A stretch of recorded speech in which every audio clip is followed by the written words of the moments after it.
Hey everybody, this is boxing referee Jack Reese, and you are listening to the Ringside Boxing Show. Live from Monterey on California's beautiful Central Coast, this is the Ringside Boxing Show. I'm Dennis Taylor, welcoming you to join me and my expert analysts, Travis Hartman, Rizwaan Zahid, and John J. Raspanti, today and every week for the hottest, sweatiest show on the West Coast. And now, from Studio 1A, it's the Ringside Boxing Show. Welcome to the Ringside Boxing Show on the Grueling Truth Sports Network. I'm Dennis Taylor, and we have got a terrific show again for you today. First of all, we were hoping to be talking today with Otto Wallin, the Swedish heavyweight, who carved up Tyson Fury's face a couple weeks ago. But we couldn't quite get that one together because of the time difference. Otto is back in Sweden right now, but we're expecting that he's going to join us from Sweden for next week's show, and that should be a fascinating interview. Instead, during the last half hour of today's show, I'm going to treat you guys to one of my all-time favorite conversations from the archives of our show, an interview that Irish Joe O'Rourke and I did on October 30th, 2011 with legendary trainer Angelo Dundee. This one is a classic, not only because he talked about Ali and Sugar Ray Leonard and some of his other 15 world champions that he trained, but also because he passed away just 4 months after our interview. This may actually have been the last in-depth interview that Angelo Dundee ever did with anybody, and we are proud to have been a part of it. Before that, you're going to hear from our outstanding British correspondent, Paul McLaughlin, who is going to talk to us about Nigel Benn, who retired 23 years ago in 1996, and he's decided to make a one-fight comeback at the age of 55 against 40-year-old Sakio Bika. Paul McLaughlin also will tell us about Billy Joe Saunders' plan to ruin Cinco de Mayo for Canelo Alvarez, and he'll go inside the training camp of heavyweight Joseph Parker, whose sparring partners have been instructed to foul him deliberately and repeatedly to help him prepare for Derek Chisora. So that's all pretty interesting, and Paul will have that for you pretty soon. Right now we're going to talk to our expert analyst. Travis Hartman is a professional boxer, trainer, and promoter from Osborne, Missouri. He's now living and training in Orlando, Florida. Rizwaan Zahid just joined us, and that's pretty loud. Okay. Sorry, guys, that was the door. Rizwaan Zahid, is a boxing journalist. Early Halloween sounds there, Riz. All right, moving on here. Rizwaan Zahid is a boxing journalist from Toronto, and John J. Raspanti is chief lead writer for MaxBoxing.com and DogHouseBoxing.com. And John and I are co-authors of Intimate Warfare, the true story of the Arturo Gatti and Mickey Ward boxing trilogy, which was an Amazon bestseller. Okay, guys, Errol Spence rallied in the late round Saturday, scored a knockdown in round 11. Porter's glove touched the canvas, and he won a split decision over Sean Porter. Ring TV, the website for the Ring magazine, I looked at it this morning. They called the fight a welterweight classic in its headline. That is very high praise for in welterweight history. Travis, how good was this fight? I agree. I think that it was a welterweight fight that delivered. And, you know, I was a little hesitant because I know how Sean Porter's style is. And sometimes his style can be not pleasing for the crowd because he likes to wrestle a lot. But he did wrestle a lot in this fight, but they exchanged some massive blows in this fight. And, guys, I think this fight more than delivered as a unification welterweight title fight. And I think they said it was the 11th welterweight unification fight, and I think it more than delivered. I was super happy, and I know the fans were, and I haven't actually heard the fans at Staples Center get into a fight like that so early. About the first round, I think it was, they started exchanging some blows, and the crowd was going wild, and I was like, this is perfect. This is a perfect setup for a great night of boxing, and I think that every single fan in Staples Center, I think that every single fan that watched it on TV, I think that they were treated to a true unification title fight against two classy, two hard-nosed, two tough guys. I mean, even though Sean Porter lost last night, did his stock go down? Heck no. Sean Porter's stock probably went up, in my opinion.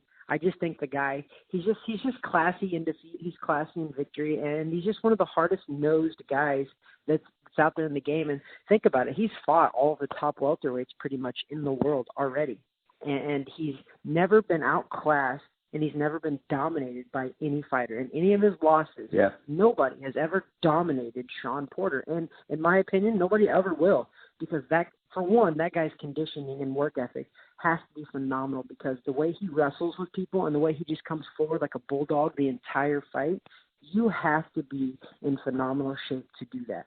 And that's why I respect Shawn Porter. I'm not really a big fan of his style, but I respect him because I know that he has to be in phenomenal shape to fight the way he does. And if you watch him, he's never tired. Like, you might have thought he was a little tired during that fight, and then he comes on and just, like, blows you away. And it's crazy. Last night was an epic welterweight title fight. And it was so perfect. Dennis, I know that I got lucky doing this, but I was broadcasting this fight live on Periscope, and I promise you, there was about 500 viewers, and I called the knockdown before it happened. As soon as the round started, I go, hey, guys, I feel something crazy is going to happen. I think there's going to be a knockdown from Spence-Porter, and I promise you, it's on record. When they replay the film back, I called it, and I was just like, oh, my God, what is wrong with me? I cannot believe I, foreseen that. But granted, it was a flash knockdown, but I still called it before it happened, which was wild to me. But it was a great fight overall, and I'm definitely curious to hear all your guys' opinion about it, because I thought it was awesome, and I thought it was a fair decision as well. Okay, Riz, what was your take on this thing? Spence kind of won it with body punches ultimately, didn't he? He did. I mean, in some ways, this fight did go according to what how people expected it to go, and that's not a bad thing. I don't know how some of the odds were like 11-1 for Porter. That kind of surprised me, but because we said this before, that Porter's not going to make an easy fight for anyone. It's a little Marcos Maidana-like. You might beat him, and there's definitely guys with more skill, but you need a certain amount of willpower to endure what he'll put on you. And that's, when we were talking about Thurman against Pacquiao, we said, it doesn't look like Thurman had it. When you compare the Thurman that fought Porter, the mentality he had between that fight and the Pacquiao fight was different. And you need, if you don't have that mentality going against Porter, he'll blow you out.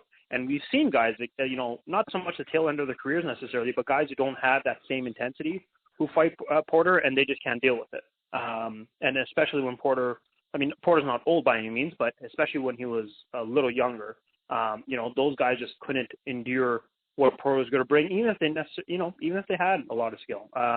You look at, Broner was a guy who I would say has more natural skill than Porter, but clearly he couldn't deal with the pressure. So what did he do? He just stopped throwing punches. Paul Malignaggi has a lot of slick boxing skill. Porter just ran over him. Devin Alexander, again, couldn't deal with the intensity. There's a lot of guys who just couldn't deal with the intensity that is Porter. Andre Berto, I'll add him in also. A guy who's at the tail end of his career, plenty of skill, but the pressure that Porter puts on you, you need to be able to go to that dark place to be able to do it. And Thurman was able to do that in that fight. And Errol Spence, it's amazing how in a fight like this, Errol Spence can just impress me more and more and more. And I've said this numerous times. I watched him as an amateur, and I was not impressed in the slightest. And I thought he was going to be, I wouldn't say a failure as a pro, but not very good. And I've just been, proven wrong repeatedly over and over. I mean, I don't understand how, but I saw him stunned in the Olympics with headgear on. And I don't know, maybe it was just the impact and the way he was taking punches. And now I find him, he's able to roll with punches so subtly that even when Porter did land a lot of those shots, Spence saw it coming a millisecond earlier and was able to roll with it in a way that it didn't harm him that much. And the other thing is, a lot of people expected Spence to score a late knockdown and maybe eventually get a late knockout. And it almost went that way yesterday because that shot that Spence landed, first of all, that shot knocks out most welterweights and maybe most like super welterweights, because that was a left hand right on the chin. And Spence does this beautiful thing where he's able to lean in with the left hand, but also like after the shot is thrown, he's already in such a perfect defensive posture to limit a potential counter shot. And he was landing that shot over and over again throughout the fight, but he never got the exact torque on it or the exact precision of where he wanted to land that shot, but he was landing that shot repeatedly throughout the fight. But that one, dude, it was a perfect step back to land it at the exact perfect spot. I mean, everything Spence does, to be honest, blows me away. And I think, that was a very close fight for the first 8 rounds. And I think, again, this is a fight. Sorry, say again? Yeah, Porter's got a world-class chin. Yeah, Porter's only been dropped, I think, once before, and I think that was against Broner. And again, we know Broner has talent. That's never been an issue. Mm-hmm. But, this was the first time he was able to, he got rocked against Thurman, but he never went down. And Thurman, for his limitations, is still a serious power puncher. Spence's brilliance, though, is, I think the right guy won. I didn't really see a way you could give it to Porter, to be honest. I thought 7 rounds to 5 was kind of generous for Porter, because to me, the fight was very close after 8 rounds, and then there's a reason they're called championship rounds. And Spence is a definition of a guy in championship rounds in those last few rounds, because he made that fight a toss-up fight to a close fight but decisive winner, because I thought he probably swept the last 4 rounds, or at least 3 of the 4 rounds, and then obviously the knockdown gets him an extra point there, because I don't know, you need a certain amount of willpower to fight a guy like Porter, and in addition to the willpower that he has all the skills that go with it too, and that's when it's actually brilliant to watch Errol Spence, because he puts it all together. And if you're looking at it doesn't look like he's going to fight again this year. I think at this point he's got to be considered the fight of the year, the fighter of the year. I mean, Mikey Garcia, yes, he had a size advantage over him, but he schooled him. He outskilled Mikey Garcia, and in this fight he outwilled or out pressured Porter in some weird way. And again, he has the skills to back everything up too. And the best thing about it, I like about Errol Spence, you won't hear any trash talk out of his mouth.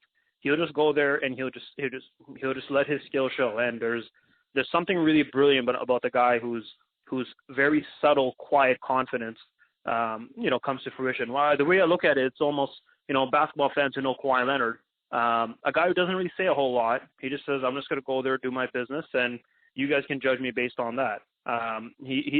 Errol Spence is a champion in every sense of the word. And this is a problem Crawford has.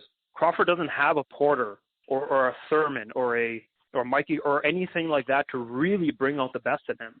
And that's why I think we're not going to see that fight for a while, because it looks like Danny Garcia is next for Errol Spence. Danny Garcia, when he does really have that willpower, he's first of all, he's a difficult fight for anyone. No one's going to destroy Danny Garcia, and I think Errol Spence really has his work cut out against Danny Garcia also. But Crawford, unfortunately, I think Errol really will destroy Danny. The reason I'm saying no to that is because I said a few times that Danny Garcia is going to get destroyed or get hurt or anything, and me too. Danny Garcia doesn't do anything. Danny Garcia is not a perfect fighter, but he does everything very good. He's not brilliant, but he does everything very good, and that's why the Thurman fight was close. That's why the Porter fight was close. Mm-hmm. The one thing that was common in both of those fights was that Danny didn't really want to deal with the pressure. He didn't really want to have to be forced to work. And I think if he's able to just sit back and counter, it's going to be a difficult fight. But if you're throwing everything at him, I mean, here's a real key thing I took out of yesterday. Porter's high workage and high work usage and high work rate is usually, you can't usually match it. You might be able to outland him and have better precision, but you're not usually to outthrow him. Well, I think Spence did. And that's going to be a problem against Garcia, because Spence has dealt with pressure, and he knows how to put on pressure, and he knows how to subtly break guys down. He knows how to go to the body early. That's something that's like, from a boxing perspective and a boxing, aficionado, you really appreciate guys who go to the body in round 1 and are sticking to it in round 12. Just because it doesn't produce a knockdown, it doesn't mean it didn't have an effect. And that's what you saw with Spence. You just see the ability to change game plans, but also stick with what worked correctly. He's just a thinking man's fighter, and every time I see Errol Spence, I'm just thrilled to watch this guy fight, because he just puts everything so perfectly together, and he does it in with a combination of skill, work rate, and entertainment. And I think he's one of the most fascinating welterweights we've seen in a really long time, and I think we should all just be appreciative of every fight we see him in. John, you know what? Like these guys were pointing out, Sean Porter is a really interesting case to me now. He's always one of the top fighters in his division. Kell Brook 5 years ago when Brook was 32-0. Andre Broner 4 years ago when Broner was 30-1. Thurman 3 years ago when Thurman was 26-0. Danny Garcia last year when Garcia was 34-1. And now Spence. And he never fails to at least scare the hell out of the other guy. There was a fighter, I think, back in the 1930s or something, 30s or 40s. I think it was Lou Tendler. It was Lou somebody, but his nickname was the Living Death, and that's kind of what Porter is to an opponent. He's such a painful guy to fight 12 rounds with. What's his place now in the welterweight division now? Has he, because of this, has he become the world's most frightening gatekeeper? Is he going to be avoided by top guys? It's just not worth fighting him, is it? I mean, he comes so close to ruining Errol Spence's career, for example. You know, that's a great question. And as I was watching the fight, I have to make a few comments about the fight, some observations. Through 8 rounds, I thought to myself, oh, Porter can win this.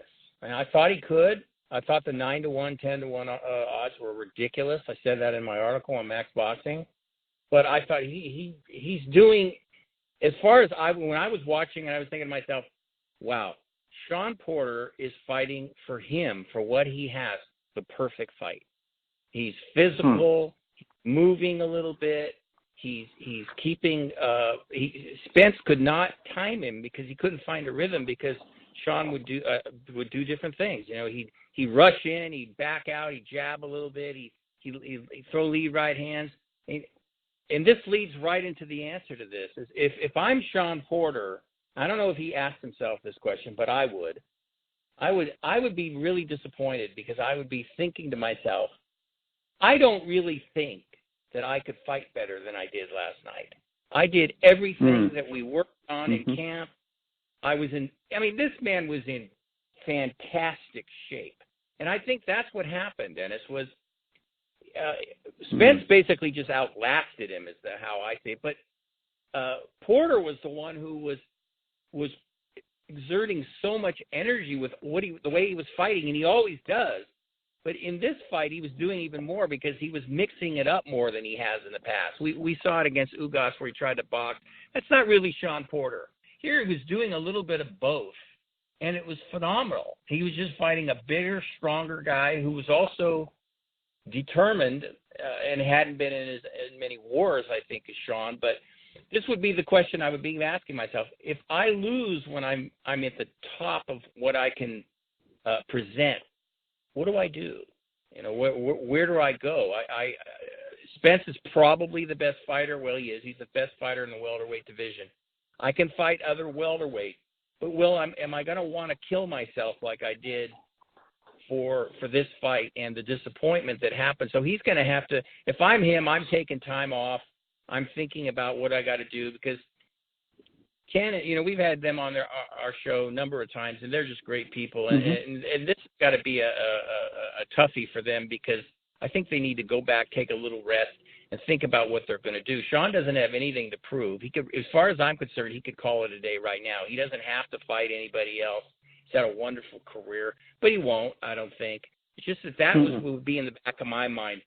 I'm in the best, every fighter always says I'm in the best condition of my life. I think he was. I don't think he could ever be in any better condition. And he was so motivated to prove pretty much everybody wrong. And in a lot of ways he did, because there was a number of people who were saying that Errol Spence was just going to blow him out in less than 5 rounds. So he proved so much in this fight. It just depends on how much hunger he's got, Dennis. I don't want to see him as – I can't think of him as a gatekeeper when he's a 2-time world champion. I hate labels anyway, but he can't be a gatekeeper. Yes, he's lost 3 fights in his career, and they've all been close, tough fights, 30 wins, 3 losses. And if I thought during that fight, if he hit harder, he might have knocked Spence down or out because he hit him with some pretty good shots. If he was more of a heavy-handed guy, he might have shocked Errol Spence in that way. So that's the question I'm asking myself. Okay, where do I go from here? Because I did talk about putting it all on the line, doing everything you're supposed to do, sacrificing everything, and I just come up a little short. I noticed on social media a few people thought that Porter might have won. I didn't. I thought that Spence won the fight because of the last few rounds. He cemented it with the knockdown, obviously, and then the last one, the 12th round as well. But that's what I would be asking myself. And Shawn Porter's a very smart guy. He's a deep thinker in a lot of ways. What the Porters are doing, they got criticized a lot. Ken Porter yelling at Shawn, hey, it works for those two guys. I saw what people were talking about. I saw people going, oh, that belittles him. No, I don't think so. I think that Ken Porter and Shawn Porter have such a special bond that Shawn doesn't think of it as he's putting me down, he's picking on me, he's doing this.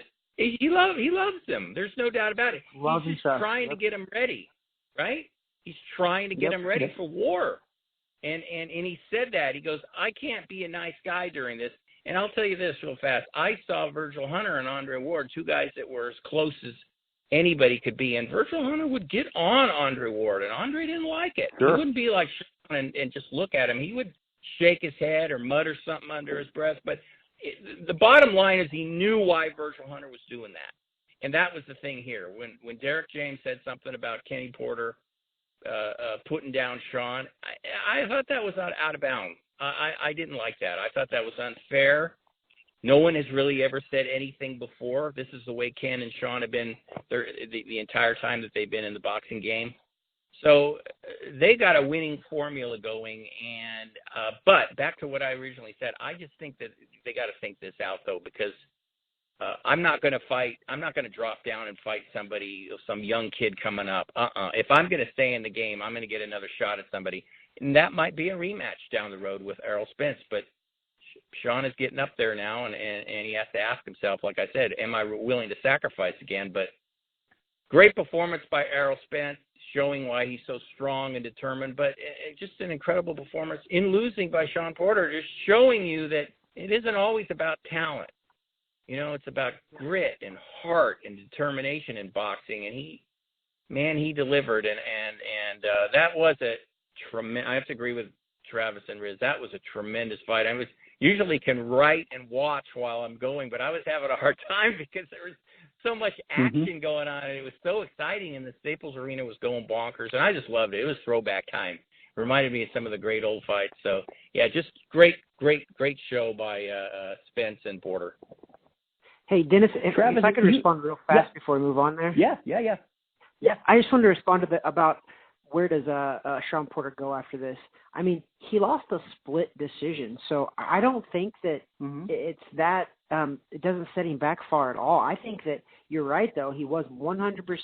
He fought probably the best fight that he possibly can fight against a guy like Errol Spence.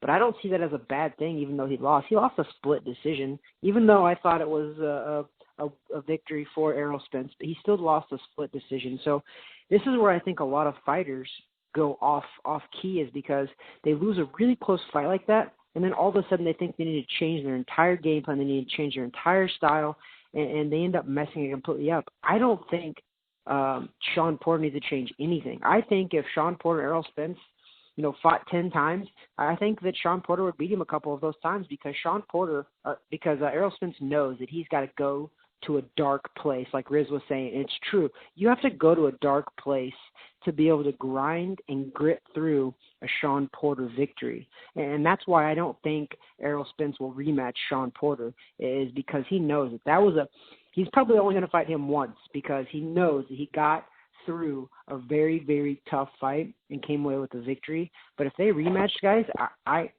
don't know who. I think it's a 50-50 fight based on how Shawn Porter kind of handled and wrestled him around. So I know it's a crazy thing, because I picked Errol Spence to win this fight by unanimous decision. I thought a split decision was not right, but I thought the right guy did win. But if I'm Shawn Porter in his camp, I'm positive. I think that it's amazing what he did, because he barely lost to arguably the number one welterweight and probably a top 5 pound-for-pound guy in the world. So losing a split decision to them and being at your best, I don't think that's a bad thing. I think that's amazing, and I think they could probably take a lot from that. And I don't think they should take time off. I think they should probably get back in that ring within, 3 to 5 months after proper rest and go right back to work, because he's right there. And I think he can beat a couple of the other top welterweights. I mean, Crawford's my favorite welterweight for sure. I actually have Crawford still over Errol Spence if they ever fight. But I don't know about Crawford and Sean Porter. If that fight happens, Sean Porter's got a good chance of winning that fight because of his style. Okay, I was going to ask you about Crawford. You fought Terence Crawford. You know Terence Crawford. You're friendly with Terence Crawford. What do you think Terence Crawford, watching this fight, learned about Errol Spence? And why do you pick Crawford over Spence? Yeah, I don't know if Terence actually watched the fight, because Terence is actually on vacation in Hawaii. But I'm sure that he got updates, and I'm sure that he watched enough of it. But why I pick Terence Crawford over Errol Spence? Because I think Errol Spence, I think we see it in all of Errol Spence's fights. And last night, I actually do think that Sean Porter actually temporarily did stun Errol Spence one time. So I do think Sean Porter can punch as well. I think he did stun him one time. But that's why I think Terence Crawford would beat him, because I think Terence Crawford is more of a slick fighter. He's got a lot better movement, and he hits hard. And Errol Spence is notorious for taking shots. Does he ever go down? Has he ever been knocked out? Nothing like that, for sure, no. But he does take shots, and he leaves himself open for shots. And that's why I think that Terence Crawford will end up ultimately beating him, because Terence Crawford is pinpoint accurate fighter. And I said this after I fought Terence Crawford back in 2009. I've been in the ring with a lot of good fighters. I've been in the ring with a lot of world champions. I've been in the ring with a lot of pound-for-pound fighters like Nonito Donaire. And after I fought Terence Crawford, I immediately said Terence Crawford is the hardest puncher that I've ever faced. And I fought Terence Crawford when he was fighting at like 138 pounds. And I said that he was the hardest puncher I'd ever fought. And I fought Keith Thurman, Chavez, Nonito Donaire. I fought Anthony Durrell in the amateurs even. So I've been in the ring with a lot of people, and Terence Crawford hits harder than anybody that I've ever faced in my life. And he's got deceiving power. He's super, super fast. He's a super slick boxer, but he packs a punch because he snaps his punches on the end of them. And I think that's going to pose a lot of trouble for Errol Spence. But it's not like it's a clear-cut victory for Crawford over Spence, because obviously I think Errol Spence and Terence Crawford are the top 2 welterweights in the world. I think without a doubt those two have to be the top 2 welterweights. And I get it that Crawford hasn't really faced a Sean Porter type of fighter, but I just think his talent, his ring generalship, his ring smarts, how he can change on the fly, and just the way he thinks in the ring, I just think it's just a little bit too much for Errol Spence. But that's an amazing fight, and if we can see that fight within the next 2 years, I think we would be lucky and blessed as fans to watch a Crawford-Errol Spence fight in the next 2 years. 2 years. Okay, Riz, you started to get into this a little bit last time. Last time you were talking here. Spence's career is guided by Al Heyman. Crawford's career is not. There's no question that this is the fight the public wants to see right now. These are the last 2 unbeatens at the top of the welterweight division. But is Heyman likely to give us that showtime anytime soon, or do you think he's going to protect Spence from Crawford and pursue guys like, Pacquiao and Danny Garcia until Crawford gets old and bitter? See, I don't. That's not the way I look at it. Funny enough, you're looking at the fights that are being made for Spence. Crawford and Top Rank. This is the way it works, right? Depends on who you have in your stable that's from that division. If the PBC doesn't really have a whole lot, but they really control the welterweight division. They have everyone top to bottom of welterweights except Crawford. Crawford, meanwhile, hasn't had a fight since Amir Khan this year. And that was not exactly a fight that anyone thought would be competitive to begin with. And he doesn't have another fight booked. It looks like December 14th might happen against one of his mandatories. But, there's a Lithuanian fighter whose name I don't want to butcher, but, I've seen him fight. He's not going to really pose much of a threat to Crawford. So the thing is, I think it's a negotiation tactic. I think the thing is Spence is just continuously building his profile more and more by, if you look at the guys he beat this year, Mikey Garcia, who is a huge talent. People know that. And Porter, another huge talent and a guy who's been in some major fights. Crawford at this point, especially this year, he's very limited with who he can get in the ring.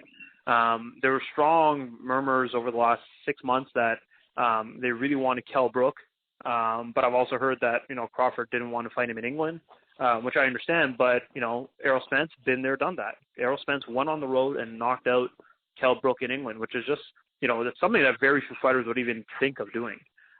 So Crawford at this point, I think they're, Top Rank and Bob Arum don't usually lose any sort of negotiations, but you can see how they're kind of strapped over here. At this point, Crawford really needs Errol Spence, and Errol Spence can say, well, not Errol Spence specifically, but that side can say no, because we can put him in with Danny Garcia just after he beat Porter. We can put him in with Thurman, and we can put him in with Pacquiao. So if you think of, just those three fights alone, that puts Spence, busy for the next 18 months, give or take, between a year and 18 months. Yeah. And then you look at the other side, though, there's not really a lot of options for Crawford right now, and it's obviously no fault of his own. It's just the way the landscape has worked with that specific division for Top Rank. So the question is, what is Top Rank going to do, and how desperate are they to make this fight? Because I don't think, both guys are roughly the same age, so it's not like one is really, it's not a Canelo Golovkin situation there.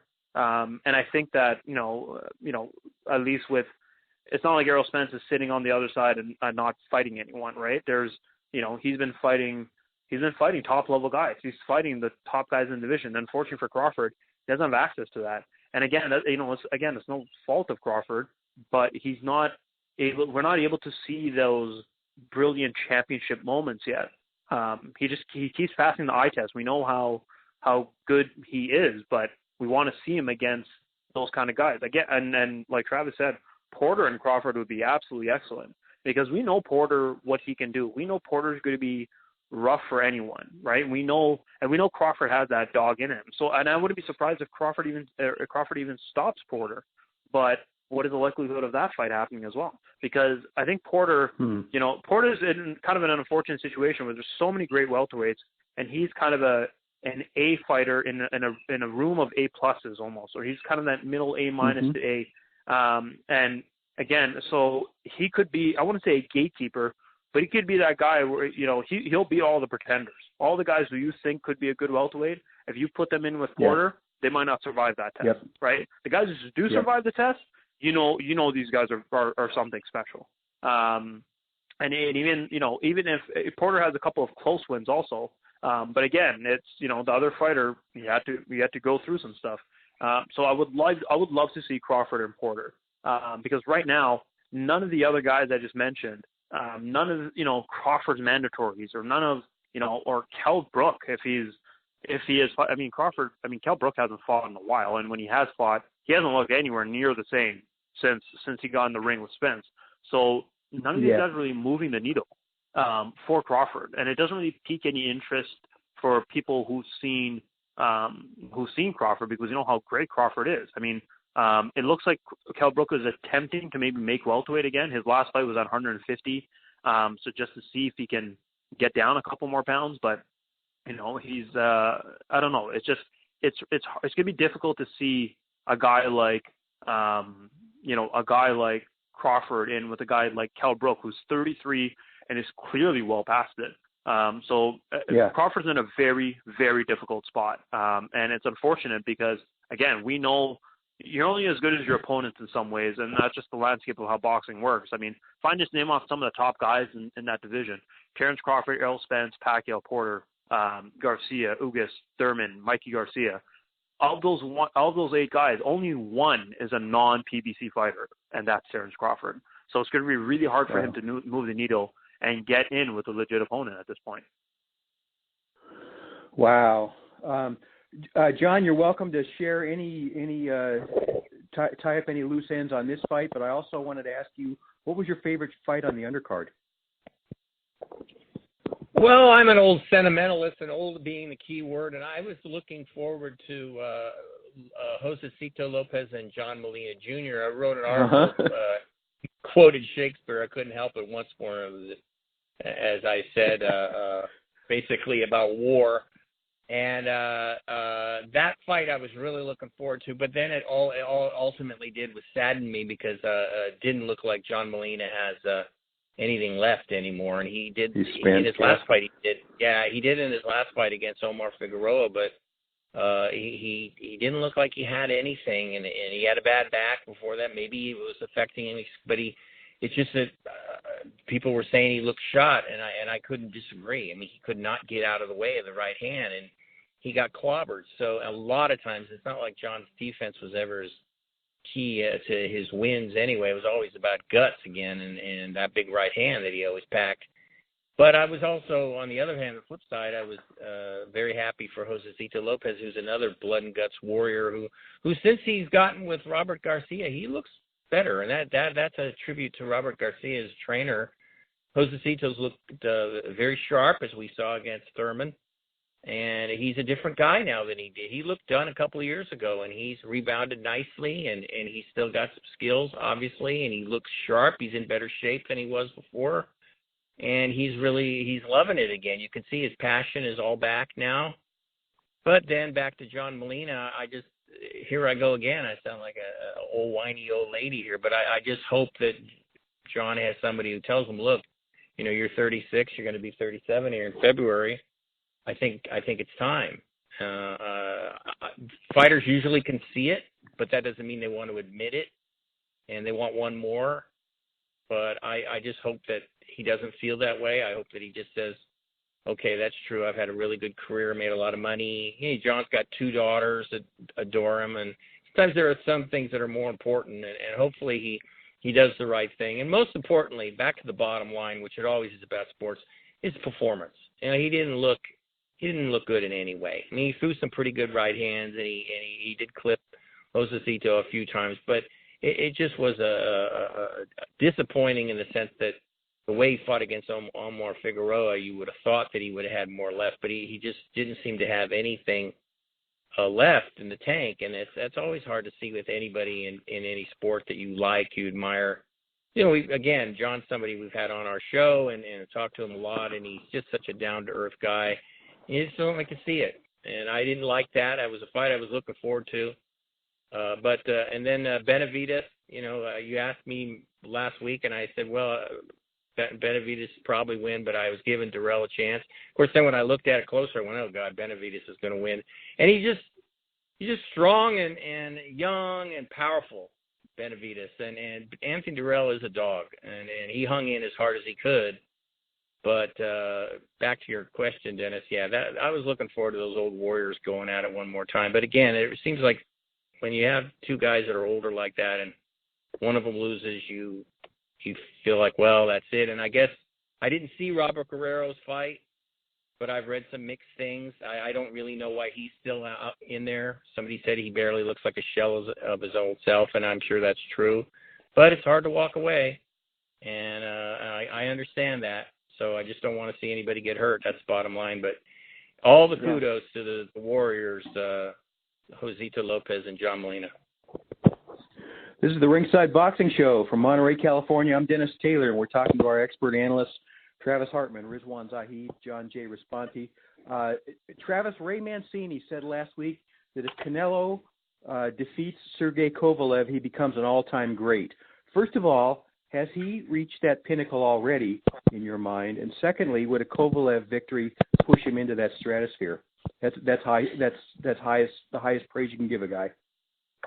Yeah, and guys, can we just for 1 second just think about Ray Mancini doesn't need to be commentating. He doesn't need to be out there. I love that guy, but I just struggle every time he talks and every time he says stuff because I don't totally. I'm sorry, but I don't totally disagree with the Canelo comment, but pretty much everything else I could do without Ray Mancini being out there commentating. And that's hard for me to say because I respect all fighters, and somebody like Ray Mancini is beloved, and I do love him, but he doesn't need to be doing that job. But to the question, genuinely, I actually already think Canelo is going to go down as an all-time great, in my opinion. And I know that maybe not a lot of people agree with that, but I don't think a victory over Canelo or over Kovalev is going to cement that. He's already fought look at the list of people that Canelo Alvarez has fought and beat. He's beat already Hall of Famers. And the one guy who we can all consider an all-time great was Floyd Mayweather. And Canelo lost to him at like the age of like 24 years old, and it was his first and only loss. So I consider the guy, he's going to go down as, for sure, an all-time great already. And he's not going to go down as the greatest, but he is going to go down in the history books as one of the best to ever do it as well. He's going to be in the talks for sure, because his list just goes on. I mean, Shane Mosley, Miguel Cotto, Floyd Mayweather, you can just go on and on with this guy. He's always fought the best. Triple G, and I know that a lot of his decisions, a lot of people thought were a little shaky, like the Lara decision, the first Triple G fight, even the second Triple G fight. But in my opinion, and I know that on the Ringside Boxing Radio Show, I have definitely echoed this over the past 2 years. I've become a big fan of Canelo. I never used to be. I really didn't. Before the Mayweather fight, I didn't like him that much, and I didn't really respect what he did. And I've just come around the last couple of years by seeing his body of work and the fighters that he's always been willing to step in the ring with. I think that's old school. I think that's how boxing is supposed to be, the best fight the best. And I genuinely believe that Canelo Alvarez has always stepped up to fight the best. And I thought that when he fought Lara, when I thought Lara was a very, very dodged guy, and for good reason, because he was a slick boxer. I really couldn't believe why Canelo fought him. But I liked it, but I couldn't believe why they would even take that chance to fight a guy like Lara, because it wouldn't do no good really for Canelo. And that's what made me start liking Canelo, was he was making decisions not based business-wise, based on, I want to fight the best, and I think these guys are the best. And I like Canelo for that. I really do. I know he's got a lot of controversy surrounding the whole steroid scandal, all that stuff. He's got Golden Boy, which is Oscar De La Hoya's promoter, so there's a lot of controversy usually always there. But I respect what Canelo's done. I respect his body of work. I respect the fact that he's always been willing to fight the best, no matter what. And I just, that's something that you don't see a lot in this sport of boxing right now, because it became more of a business. And I think Canelo kind of almost took the business out of it a little bit and has fought the best regardless. So in my opinion, Dennis, that long-winded answer was, I think he already is going to go down as a great. And I don't think he needs Kovalev victory. Although I think he is going to beat Kovalev, I don't think he needs that to cement that. But he for sure he's just going to keep adding to his legacy, because he's nowhere near close to being done. So it is kind of absurd and crazy to go ahead and anoint him as one of, the best of his era, blah, blah, blah, because he still has a long ways to go. He's still young, and he still has a lot of fights left. So it's kind of crazy to say that. But in my opinion, his legacy is pretty close to being set. If he retired, I think that he would go down as one of the greatest. I really do. I think he would go down in that talk of that if he retired tomorrow, before Kovalev even. Okay, and finally, Riz, Eddie Hearn is hyping what he thinks is a probability that Billy Joe Saunders will be the Cinco de Mayo opponent for Canelo Alvarez. That's exciting. Sounds like Saunders really wants this fight, and an opportunity, he says, to ruin Cinco de Mayo for the Mexicans, quote unquote. You have said all along that Saunders might be a very difficult matchup for Canelo. How come?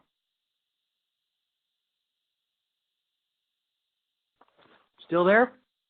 Did we lose Rizwaan? We did. Hey there, sorry. Okay, Travis. Okay. Did you hear that one? Slick. Yeah, I did. Saunders is slick. He moves, and again, a lot of this we're attributing specifically to his fight with the one he had with David Lemieux. The issue with Saunders is which one's going to show up, because we've seen how he looks awful at times.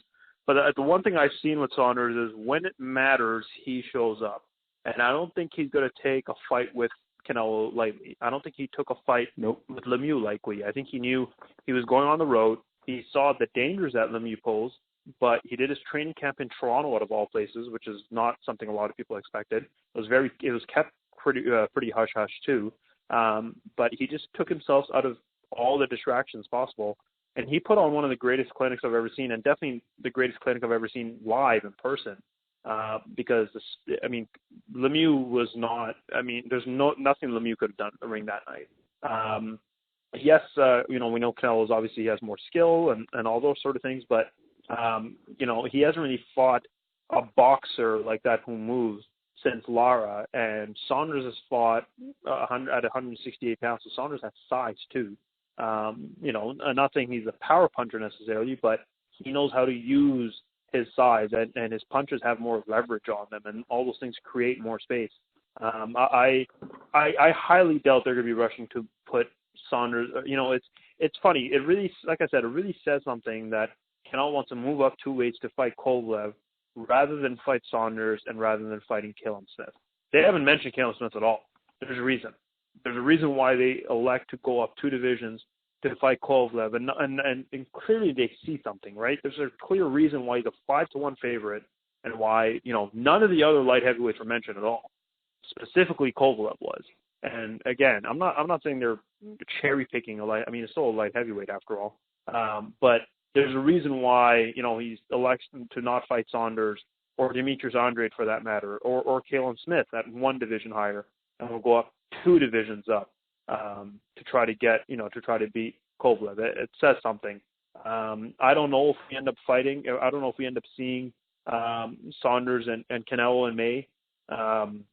I don't know if Saunders is planning to just be inactive till then. I mean, the other thing is it's hard to bank on a guy who's been suspended for a lot of stupid stuff in the past. So I want to see Saunders back in the ring. I want to see him make his case, not just with talk and not just from previous fights. I want to have him. He needs to get another fight in there and prove and be remembered, if that makes sense. Because outside of real boxing fans, no one knows who Saunders is really. Because Saunders hasn't been in the ring in a while. You're only as good as yesterday's news, and he hasn't been yesterday's news, last week's news, or last month's news. So he needs to get back in the ring ASAP. Mm-hmm. All right, man. Hey, I learned something from you guys every week. That's Travis Hartman, Rizwaan Zahid, John J. Raspanti. They are our expert analysts. You guys rock. Have a great week, fellas. Thank you. Thanks, guys. All right, lots of show still ahead. The inimitable Brit, Paul McLaughlin, is coming up next, so don't go away. We will be right back after this. Hi, this is Donald Curry, the Hall of Famer. You're listening to the Ringside Boxing Show. Hey guys, I'm Jonathan Banks, former IBO Cruiserweight Champion of the World, and I'm on the Ringside Boxing Show. Hello everyone, Clarissa Shields here, the Undisputed Middleweight Champion, and you are listening to Ringside Boxing Show. Yeah, hi, this is Jerry Cooney. I want to invite you to listen to me on my podcast, Sirius XM, with Randy Gordon, Mondays and Fridays. And I want to know how the Ringside Boxing Show is only number 2. Hey, this is Deontay the Bronze Bomber Wilder, WBC Heavyweight Champion of the World, and you're listening to the Ringside Boxing Show, baby. Bomb Squad! You're listening to the Ringside Boxing Show, the hottest, sweatiest show on West Coast Radio. What are you doing? Hi there, it's Paul McLaughlin with your weekly roundup of everything going on in the UK boxing scene at the moment. We start off with Nigel Benn, who at the age of 55 will fight for the first time in 23 years when he faces Sakio Bika. Now, the Dark Destroyer makes his comeback in Birmingham on November the 23rd against another former world champion. Benn, a legend of British boxing for his iconic rivalry with Chris Eubank Sr., retired in 1996 after 3 consecutive losses. His 49th fight will now come against Bika, a 40-year-old who has been out of the ring for just 2 years. We spoke to promoter Eddie Hearn, who shared his thoughts on Nigel's decision. I have too much respect for Nigel Benn to criticise him. He's his own man, he's a legend, he knows what he's doing. If you ask me whether I think he should be doing it, the answer is no. But again, I have that much respect for him that there must be a reason that he's doing it. I don't believe he's doing it for the money. So, he may want to do it for enjoyment or for fitness or whatever. But I'm not mad on this, full stop. I think Ben's had a wonderful career. Nigel is a lovely man. Obviously we support him and Connor. And I will support him whatever he does. I would rather he wasn't doing it, but he's his own man. Yep, I tend to agree with Eddie. I don't know what you guys back there think on this occasion. Well, elsewhere, one of Mr. Hearn's latest signings, Billy Joe Saunders, would take pleasure in ruining Mexican fans' holidays by beating their hero, Saul Canelo Alvarez, on Cinco de Mayo. Unbeaten WBO super middleweight champion Saunders says his dream fight would be against Canelo on Cinco de Mayo, the May party weekend on which the Mexican traditionally boxes. We caught up with Billy Joe to see how he feels about his future and what fights he might have ahead. Mate, let's make the fights happen. Let's see, like I say, let's see who the best is. Am I as good as what I think I am? I believe and know I am, but I'm willing to prove it now. There's big names, you know. I have to speak to my management, MTK, and obviously we go through what weight, what fights with Eddie and Matchroom and the Zone. But, you know, I can fluctuate between two weights. So where the big names is and the big fights and the best fights, I'll be there. Canelo or Golovkin, and not for the financial reasons, just for the reason of keep the money, put it all in one pot, winner takes all, make the fight, and let's see who wins.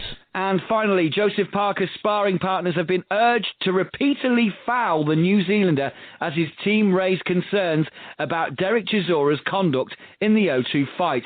The former world champion has been undergoing punishing preparation for his upcoming clash with Chisora on the Regis Progress Taylor bill at the O2 on the 26th of October. Now, trainer Kevin Barry has called for fighters to break the rules in sparring with Parker as he fears Chisora will attempt to unsettle the Kiwi with crude tactics. And we all know Del Boy is a hothead. We shall see what happens on October the 26th. Right, guys, that's your lot from me. I'll be back next week with some more boxing news from the UK. In the meantime, gloves up and protect yourselves at all times. Back to the studio. Great stuff, as always, from Paul McLaughlin, the inimitable Brit. One more very quick break, folks, and then you're going to hear from one of our all-time classics, an in-depth interview we did in 2011 with the legendary Angelo Dundee. That's 1 minute away. I'm Dennis Taylor, co-author of the Amazon bestseller Intimate Warfare, the true story of the Arturo Gatti and Mickey Ward boxing trilogy. You know, writing this book was a labor of love for John J. Raspanti and myself.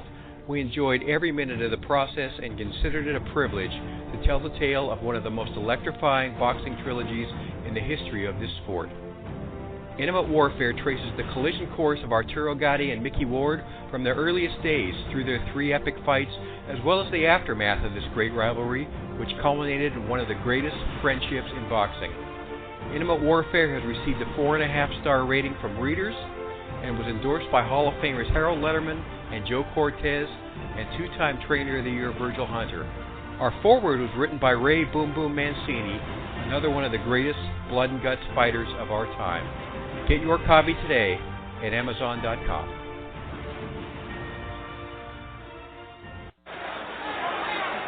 Hearns keeping his advantage through this 12th round. Right hand behind the jab, landed by Hearns. Final seconds of the 12th.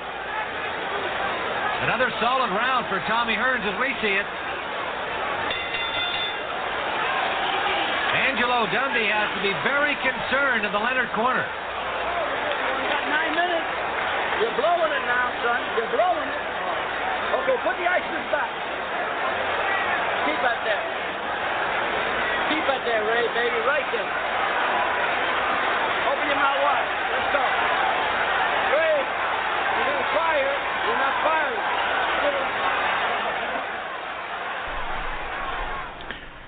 Irish Joe, our featured guest today, is regarded among the greatest trainers in boxing history. He was the man who was in the corner for Muhammad Ali, Sugar Ray Leonard, Carmen Basilio, Willie Pastrana, Jose Napoles, Luis Rodriguez, Sugar Ramos, 8 other world champions, including, by the way, George Foreman, the second time around when he knocked out Michael Moore. And Angelo Dundee is still training fighters today at Miami's most famous gym and newly renovated gym, the 5th Street Gym. Congratulations on your 90th birthday, first of all, Angelo. How are you, sir? You're very kind. I'm glad I made it. Life's been pretty good to you, hasn't it? Yeah. Well, I'll tell you, I'm having a little go around with the boxing commissions. I wanted to put escalators in the corners so my legs a little bit shot. Well, for you, they'll probably do it. You know, casual fans know that you trained Muhammad Ali and Sugar Ray Leonard. What they might not know is about all those other guys, Basilio and Pastrano and Napoles and Jimmy Ellis and Ralph Dupas, Sugar Ramos, Luis Rodriguez, Michael Nunn. 15 world champions at all, and you're still working with fighters today. Well, I had a lot of fun. Remember that. I was with Ray this weekend in Chicago, the Sports Hall of Fame. We had a ball. We were reminiscing and everything. You know, when you played that round with Tommy Hearns, you gave me such a kick. But see, the mic wasn't on me before. I said, "You dumb sucker, what are you slowing down for?" But they didn't catch me with that. I looked pretty good. Said, "You're blowing it, kid. You're blowing it, kid." Gordon Reno wrote that you were actually in Cuba with a fighter when the revolution broke out. Angelo, can you tell us that story? Oh, I had a ball. I was 3 days after the revolution. Fidel Castro had something called La Carta Reforma, giving the land back to the poor people. So I went there with fighters, and naturally I stayed in the same hotel this Fidel Castro stayed. And I went to the fight, and imagine me walking around the ring saying, "Hey, Fidel, como estamos? Che Guevara, como te sientes?" And I'm giving all those guys my Italian, Cuban dialect, you know. So, because they used to call me the Italiano Cubano in Cuba. Wow. What? That must have been a crazy time. Bullets flying through the air and all kinds of stuff, right? Well, you know, I used to go to Cuba like every other week. So what happened there, I go back and forth. "Hey, how you doing, Ed?" "Oh, fine, go right through." So after the revolution, I went there another week later, and all of a sudden I got stopped, brought me in the back. They looked at where the light didn't grow, and I said, "It's the last time I went back to Cuba." Huh. Because, you know, it got a little tight. They thought you were trying to smuggle some people out of there, too, didn't they? No, they figured I was trying to bring some Cuban cigars back. Angelo, what made Sugar Ray Leonard such a great fighter? Well, you see, I think what was great about Ray, people didn't realize, he took up the slack when Muhammad stopped. Yeah. So he picked it up as a little welterweight. Well, Ray had so much going for him. Charisma, talent, easy guy to work with. We had such a bunch of laughs just talking about fights. Like I brought him to Caesar's Palace. And I used to play four-wall handball in New York. And Ray got on me on the court. And you know what? I lucked out. I beat him with the dink shots. Really? So I wanted a return match. I wouldn't give him a return match. I figured I'd win it, you know what I mean? Mm-hmm. Because Ray was just a good guy. The funny bit, when we were in Hilton Head, we're playing tennis. So lo and behold, Angelo Dundee pulls a muscle. Believe I had muscles then. But with the tennis court, so I told Ray, "No more tennis. This is an omen." And we didn't go. That was before the Hagler fight. Now, why did he lose to Roberto Duran the first time and then dominate him in the famous No Mas fight? Well, see, you weren't walking with me with my wife and Ray and his wife. And Ray met us on the street. He proceeded to tell Ray's wife what a number he was going to do on the husband, and when I get through with him, I'm going to come chasing you. Huh. So Ray wanted to kill the guy. You know, I had him all ready to do it like he did it the second time. Box him, speed, use your talent. But he wanted to really bully the guy and show him, I'm the man here. But Duran, let me tell you something about Duran. Duran, to me, if he spoke English, would have been as big as any fighter in the country. He was big, even though he only spoke Spanish, because he got a great sense of humor. So, but he really did a smoke job on Ray that day. It must have been exhilarating for you as a trainer to be in the middle of an era, well, following the Ali era, really, but in the middle of an era where Leonard, Hearns, Duran, and Hagler, and you can throw in Benitez, were all at the top of their games in the same general weight class. Well, you know, I had a lot of other kids, that didn't make it for championships. Like Michael Rossi wasn't chopped liver. David Love in California was a good fighter, knocked out a lot of Philadelphia fighters. Russell Peltz used to get mad at me when I go there and flatten a few of them. But I had other kids that I worked with that didn't make it. But now there's one kid named Danny DiLiberto. He just got inducted into the Brilliance Hall of Fame. He was a billiard player. And what happened, I had to stop him for a fight because he had such fragile hands. He'd break them every time he fought. He knocked out a lot of good fighters. But see, a lot of guys don't make it, big bum champions. But I think there's a lot to be said. Not everybody could be a professional fighter. We're talking to Angelo Dundee on the Ringside Boxing Show. How confident were you in Leonard when he came out of retirement to fight Hagler? Oh, I was very confident. See, what people didn't know about Ray, Ray's an athlete. Ray, what he wasn't fighting, was playing basketball, baseball. You know, he was like a three-point shooter. And we used to use Jake Morton, that was with us, when he got a big guy, he would block for him. And Ray always was doing something. Ray could be riding the car. Let me get out. I want to do some road work. He was always in shape. I knew he'd be in great physical shape. All I had to get him was in shape to fight a guy who was really right-handed to fought southpaw. Now, who did Ray... You realized before the fight, you can check it, I knew the greatest fighter as Hagler was, he had a little flaw. He would plant his right foot before he would throw a shot. So every time he planted his right foot, Ray would slide on him. Every time he planted his right foot, then he would punch. I let Ray nail him with a jab. And you see how many times he carried around with a flurry. This was all planned. Ray knew what he had to do with the guy, and Ray felt he could win too. Because if your fighter don't feel he can win, you're in deep trouble. Who did Ray consider his greatest rival? What's that? Who did Ray consider his greatest rival? Well, Hearns. I mean, Hearns, they were made for each other. You know, certain fighters are made for each other, great fighters. And him and Hearns was such a classic.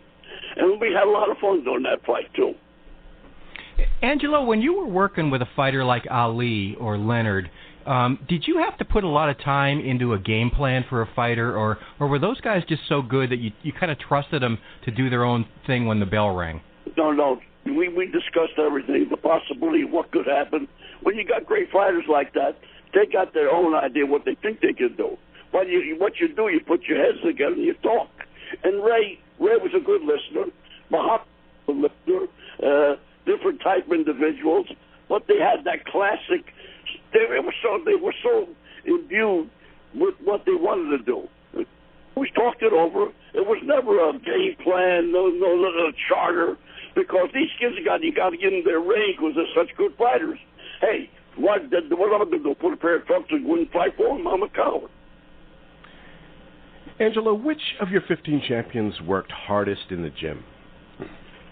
Well, fighters that enjoy the gym become great fighters. Because you got to remember one thing. Going to the gym every day, same routine, skip, move, rings, box, spar. It gets lonely. You got to be able to handle it. It's a tough grind. And it's something you always got to remember one thing. You're always in the mirror. People always looking at you. You walk down the street with a chick, you're a womanizer. You go into a place to get a Coke, you're a drunk. So, these kids got to go through a lot of tough stuff. And, if you hear me talking to a young kid, you think I'm trying to discourage you. What a tough profession it is. What kind of a challenge was it to keep Willie Pastrano focused on the prize? It was no challenge. I just had to stay with him in the same room and lock him up. So he was very particular. Snakes, rats, cockroaches, everything. And he liked the women a little bit, too. Me? No. Willie did. Yeah. No, he did. He wasn't. He mesmerized him. He was the greatest.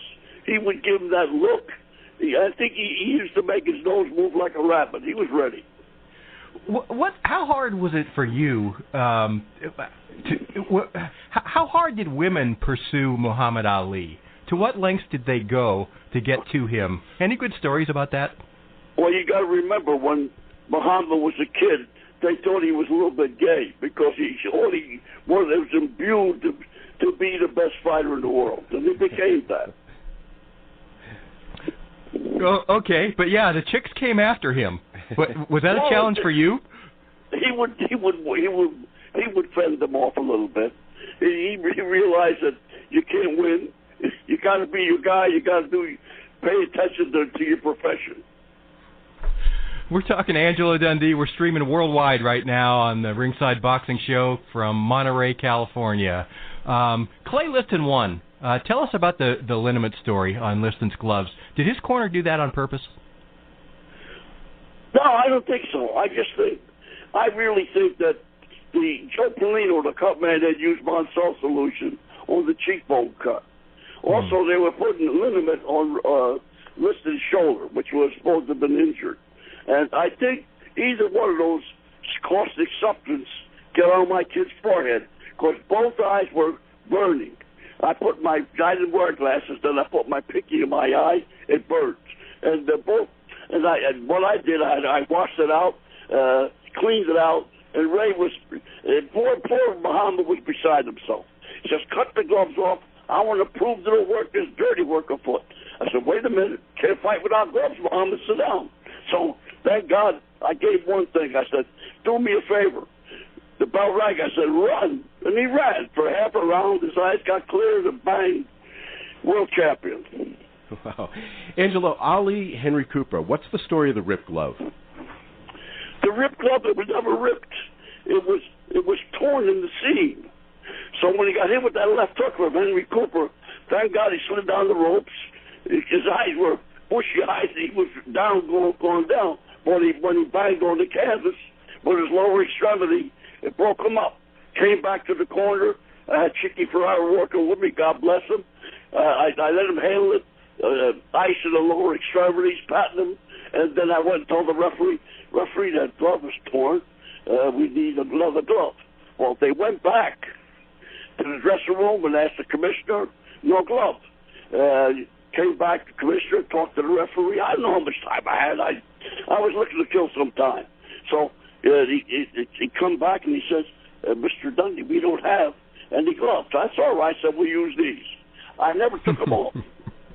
And no, I never cut the gloves. I got credit for cutting them with I got credit for a lot of things. They gave me credit for loosening the ropes in Zahid. They sure did. They were loose as a goose because the heat stretched them. They were half ropes. I tied them. Me and Bobby Goober went there at 4 o'clock in the afternoon and tightened those ropes. But what happened, the heat, the extreme heat, they stretched them again. We fought at 4 a.m. in the morning. Wow. Now, Ali versus Cleveland Williams, was that Muhammad's best performance? You'd have to, well, no. He had so many great ones, God bless him. Yeah. I say that the Lister fight had to be the best performance. That's a young kid that fought the toughest guy on the planet. And he beat him. And we always thought he could beat him. And people thought I was nuts putting him in with the guy. But I had done a lot of homework on Lister. Like I had done a lot of homework on Tom Mears. I got a cute story to tell you. I went to Detroit. I was looking down to Tommy, how he was fighting. He fought Alvaro Gutierrez. And he stiffened that kid.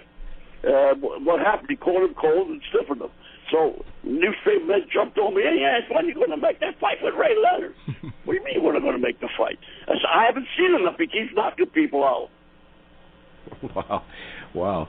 You got a favorite story from Ali Frazier 1? Ali Frazier 1? We had so much fun with that one. Muhammad used to chase him at airports. Muhammad chased one that glared at him through a window in the gym. We did it right, I think. We had a lot of fun. And let me tell you, it was all in fun. You know, here we give like Ernie Terrell the giraffe. George Zavala was the washerwoman. Floyd Patterson was the rabbit because he had his hands around his nose. Believe me, it was all in fun. And what happened, what created the break between him and Joe, somebody handled Muhammad, a mannequin little monkey. So Muhammad had perfect versus the gorilla, give him the chiller, and Manila. So, you know, it rhymed. And he believe me, he got no animosity towards anybody. Muhammad loves everybody. He's just that kind of a kid. And, you know, when I was in Chicago with Ray, he did a TV thing back to the Chicago Sports Hall of Fame, telling me, and then Lonnie asked him, you going to come back, Muhammad? Yeah, but no, I don't know about coming back, but if I come back, Angelo will be with me. Talking to Angelo Dundee on the Ringside Boxing Show. I'm Dennis Taylor with Irish Joe O'Rourke. You know, we've all seen the Thrilla in Manila dozens of times, but I think what people probably have never heard, how long did it take Ali to recover physically from that fight? How tough was that fight on him, and what was the aftermath like of that? So the preliminaries, what people didn't know, that was an indoor fight. And Araneta Arena was a coliseum and a tin roof. I don't know how those two guys survived. That was the greatest exertion I ever saw with anybody. You know, after the fight, me climbing up and down the steps, man, I was sitting on my butt in the dressing room watching all the action. I was out. So imagine those two guys, the fight they fought. You know, you got to remember, you had such great people involved, like Eddie Futch, my best friend. And I think what the guy did was he cared about his fighters. He's that kind of a cat. And him and I have been friends forever. Now, people say, how can you be friends with the guy you're working against? He was my friend. And I always stayed in touch with the guy. Angelo, when you were when you went against a guy like Eddie Futch or Emanuel Stewart or another really great trainer, did it psych you up? Did that make a difference to you when you were going against? No, they were friends of mine. How about Ray Arcel? We were trying to. Ray Arcel was a great trainer. He trained with Roberto Duran. Yeah. A lot of those guys, I knew the whole camp in Joe Frazier's corner. See, I'm a kid from Philly. Well, just because we're working against each other doesn't mean you got to have animosity with the people. I shook hands with them before, and I shook hands with them after. Boxing's a profession where guys in the profession like each other. It's a nice feeling. Mm-hmm. Now, Ali versus Foreman. People were concerned that Ali was going to get killed that night. Angela, were you worried about him at all? God, no. He was got in the best shape of his life. We were so happy there. You remember we were the local guy in Zaire. Yeah. And right away got off the plane, Ali Boumaier. They were rooting for the guy. So he had a whole country rooting for him. Poor George made the mistake of bringing a police dog, which they hate there. And, everything was flowing our way. And Muhammad trained. We had a great time. We had a lot of fun there. Ferdy Pacheco left the team after watching Ali pass blood through his urine, I guess, for several days after the Ernie Shavers fight. Did you also try and talk Ali into quitting at that point? God, no. I don't ever feel. I think it's a God-given right for a fighter, the life they got to lead and what they go through to make his own decision. And I had a little thing with him, though. There was an old heavyweight in the Fifth Street gym when he was a little kid, when he first came around, when he was 18 years old, and the guy was skipping rope. The rhythm was, I said, Mom, see that guy over there? He's stuttering. So years after, when we're riding and taking the car, and I was telling Mom, you're starting to stutter, baby. I didn't tell him to quit.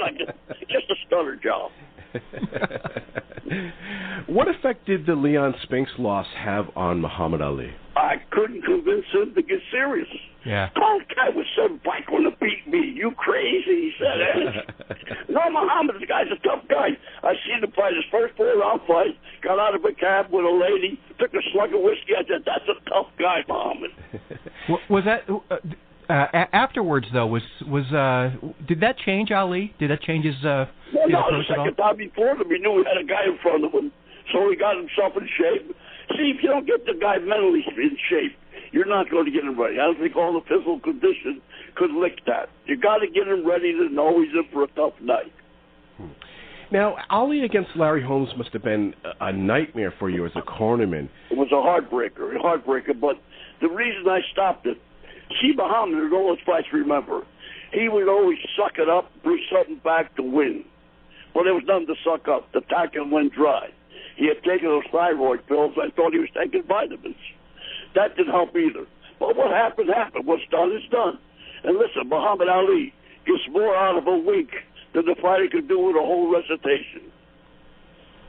You were trainer for Carmen Basilio. For sheer toughness, can anybody from the past decade compare to guys like Basilio and LaMotta and Tony Zale and guys like Gotti and Ward and Barrera and Morales and Israel Vasquez belong in the same fraternity?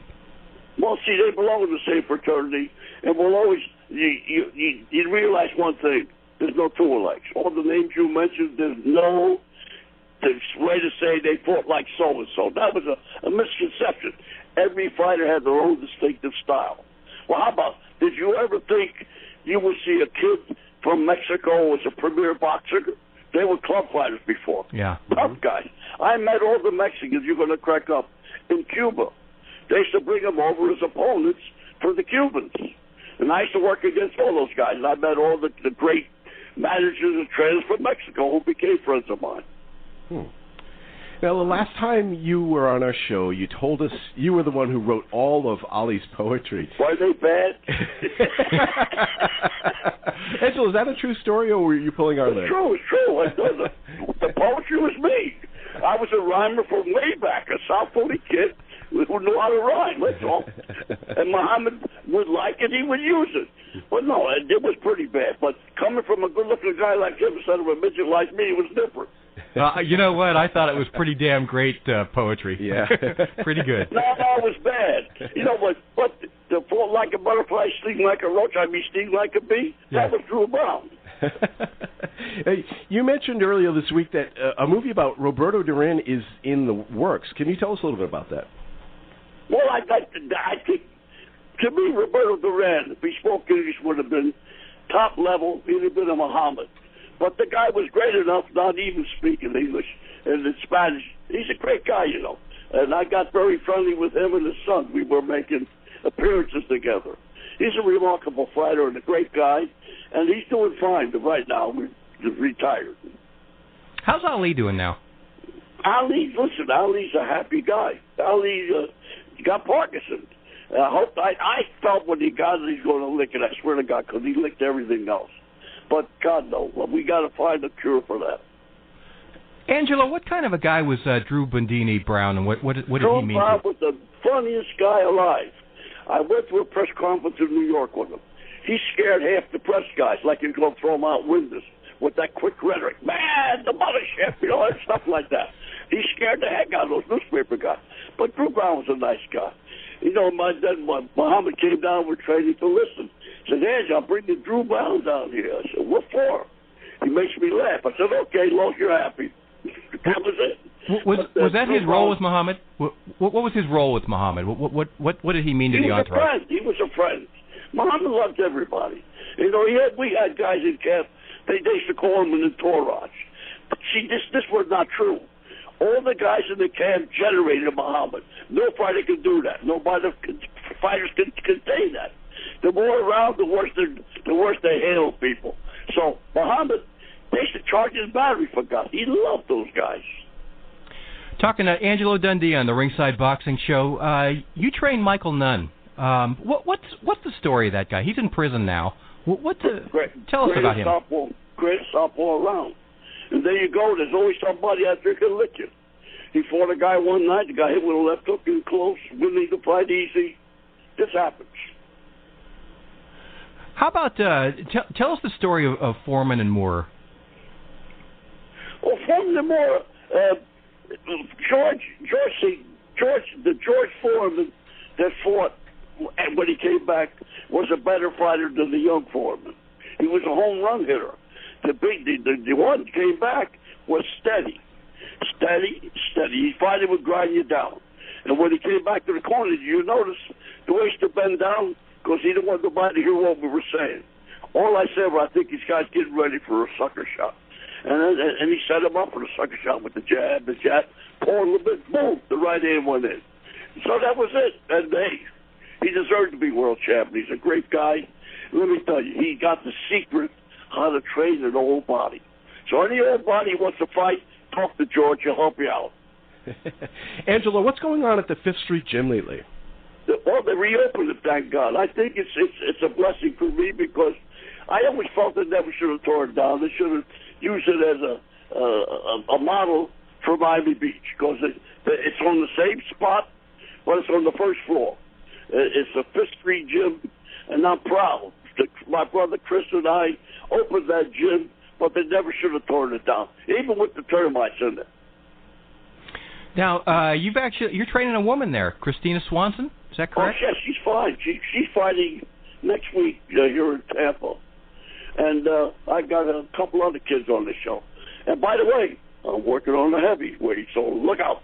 You know, I'm working heavyweight. I heard that. Yeah, I heard that. But you're not giving us any information about it. You're keeping them under wraps, aren't you? You see, no sense in bragging until you're ready to brag.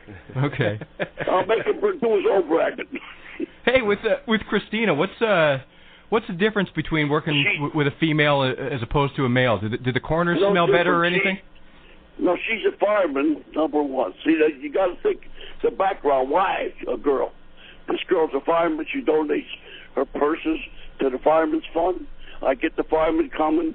In fact, Christina's sister is a policewoman in Houston, so I'm thinking of going to Houston with Christina. But she makes good fights, is serious about her profession. I had a fight for her. She hurt herself in a fire because she is a fireman, and she's a great lady. And no tattoos, no none, good-looking lady, but she can fight.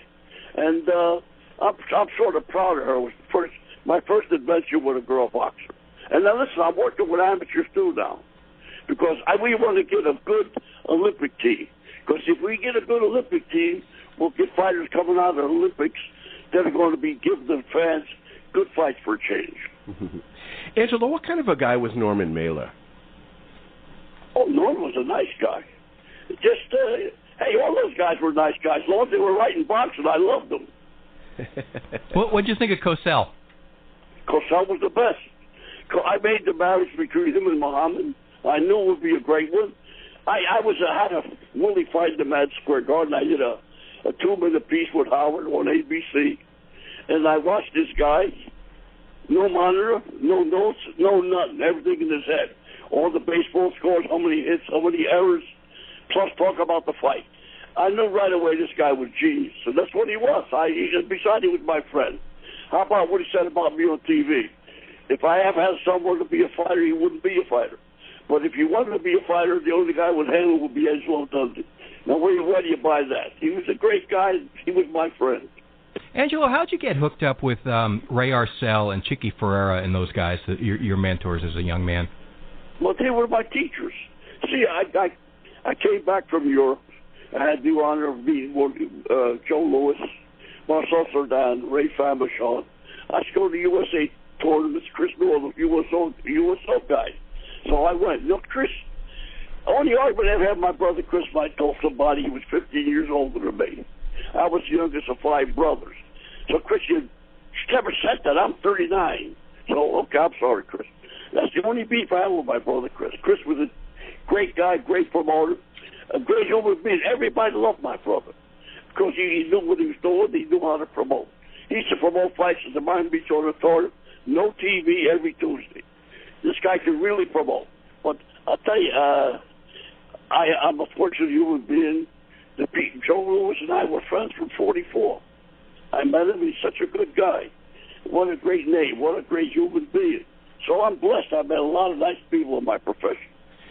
Angelo, speaking of Louis versus Ali, what would have happened? What's that? Speaking of Louis versus Ali, what would have happened in that fight? Who would what?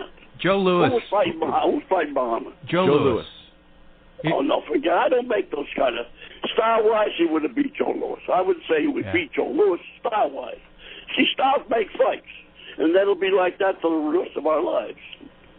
But, Angelo, what's your opinion? Is boxing dying, or is it just going through a low right now? Boxing just going through another era. Boxing will be fine.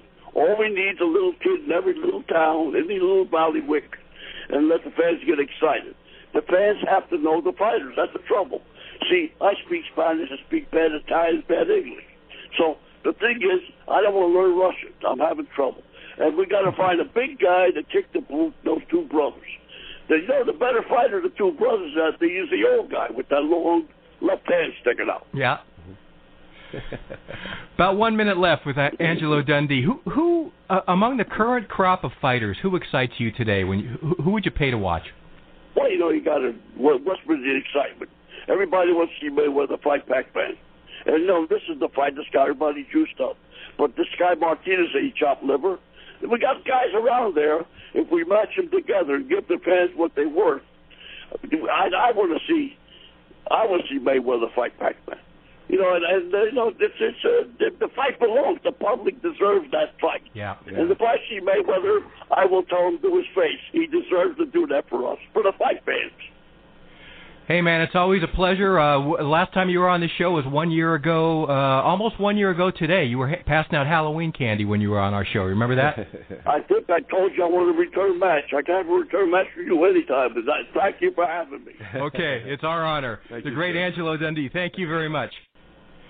Rest in peace, Angelo Dundee. Great trainer, and as you can hear, very nice guy. We interviewed him 2 years in a row in 2010 and 2011. The year before this conversation, we actually talked to him live on Halloween night, and his doorbell was ringing during the interview, and he was passing out candy to little kids in Halloween costumes on his front porch, talking to all of them while he was talking to us about Ali and Leonard and all that kind of good stuff. So very, very interesting, very, very kind man, as you can hear. Hey, do you like this podcast? Do us a solid. Tell other boxing fans about us. Post the Ringside Boxing Show on your social media sites and help us grow. Also, if you haven't yet discovered the #1 website in the world for daily boxing news, you got something to do right now. We update ringsideboxingshow.com with the biggest headlines and most interesting stories every single day, 365 days a year. If you are a hardcore boxing fan, this should be your first stop every morning and might be the only boxing site you need to visit all day. Discover us right now and you will be amazed, guaranteed. ringsideboxingshow.com. We want to thank our expert analysts, Travis Hartman, Rizwaan Zahid, and John J. Raspanti for the outstanding job they do every week on this show, along with our excellent British correspondent, Paul McLaughlin, and posthumous gratitude to today's featured guest, legendary trainer, Angelo Dundee, who died just 4 months after this conversation, the one you just heard. Our in-depth interview with him might have been the last one he ever did. Finally, we want to thank you, Ringside Nation, for being a part of our worldwide audience again today. Keep your chin tucked, and we'll talk to you again next week on the Ringside Boxing Show. Well, it's a great day for me to whoop somebody's ass. It's a bad day, so you better get off of my back. You might get cold cocked if you cross my path.